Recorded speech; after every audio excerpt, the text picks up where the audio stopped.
For decades, Muslim apologists have assured us that the Quran has been perfectly preserved, right down to the letter, and that there are no differences anywhere in the entire manuscript history of the Quran. They put this forward as their favorite miracle of Islam. But it was all a lie. Muslim apologists were relying on what I call Islam's 99-1 rule. Muslim apologists have always understood that if they're speaking to 100 people, at least 99 of those 100 people are going to mindlessly accept whatever they're told. At most, only one will bother to investigate. And if one person realizes that Muslim apologists are lying, the 99 can silence the one. Unfortunately for Muslim apologists who rely on Islam's 99-1 rule to spread lies for their religion, the internet has allowed critics of the false claims to spread facts faster than Muslim apologists can spread lies.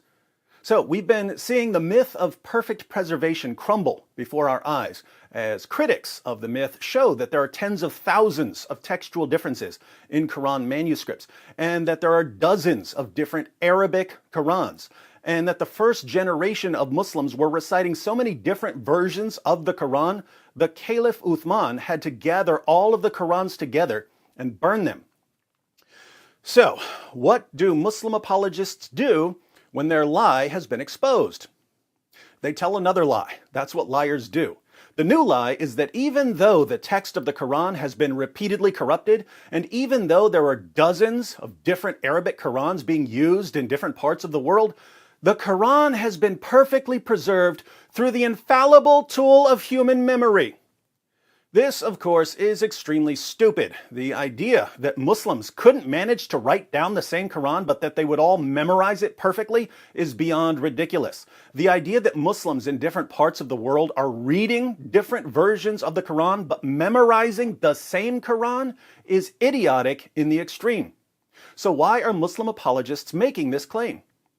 Well, they always seem to make claims that they hope no one will investigate. They say, there isn't a single textual variant in any manuscript in the entire history of the Quran, because they're hoping that no one will actually bother to check.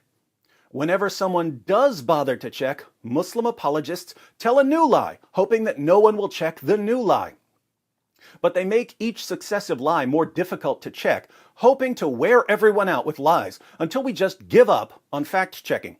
So they'll keep telling the lie of perfect memory until someone gets so fed up with it that he goes to different parts of the world and records Muslims reciting their different Qurans in different ways, proving that Muslims are even memorizing different Qurans. In the meantime, however, I wanted to point out a problem with the latest lie of Muslim apologists. It's a problem that goes all the way back to Muhammad's companions. How many Muslims in the world today have memorized the entire Quran? Millions? Of course not. Thousands? Not even thousands. Hundreds? Try again. How many Muslims in the world today have memorized the entire Quran? Zero. In Abu Ubaid's Kitab Fada'il al-Quran, we read, Ismail ibn Ibrahim related to us from Ayub, from Nafi, from Ibn Umar, who said, let none of you say, I have learned the whole of the Quran, for how does he know what the whole of it is, when much of it has disappeared? Let him rather say, I have learned what is extant thereof. That is, I've only learned what has survived.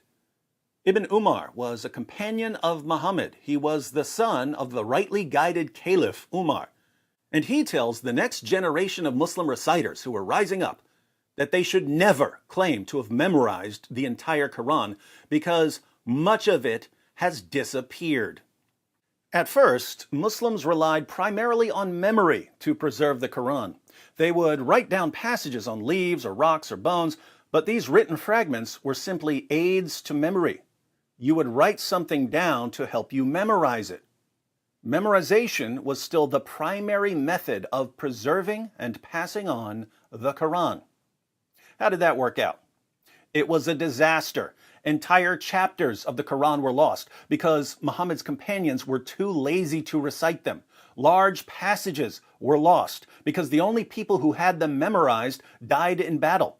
Muslims would recite verses differently because they had memorized them differently, and they would accuse each other of changing the revelations. After much of the Quran was lost, the first of the rightly guided caliphs, Abu Bakr, decided to have someone write down what was left of the Quran so that more of it wouldn't be lost.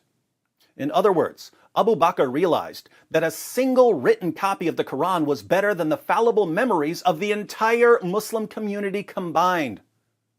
Other Muslims started writing down their Qurans from memory, and they ended up having so many different versions of the Quran that Caliph Uthman had to order everyone to hand over their Qurans so that he could burn them all.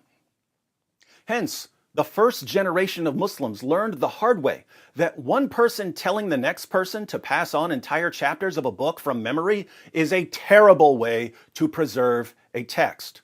The cost of this early stupidity was that much of the Quran was lost, and that no one in the world could ever again say that he had memorized the entire Quran.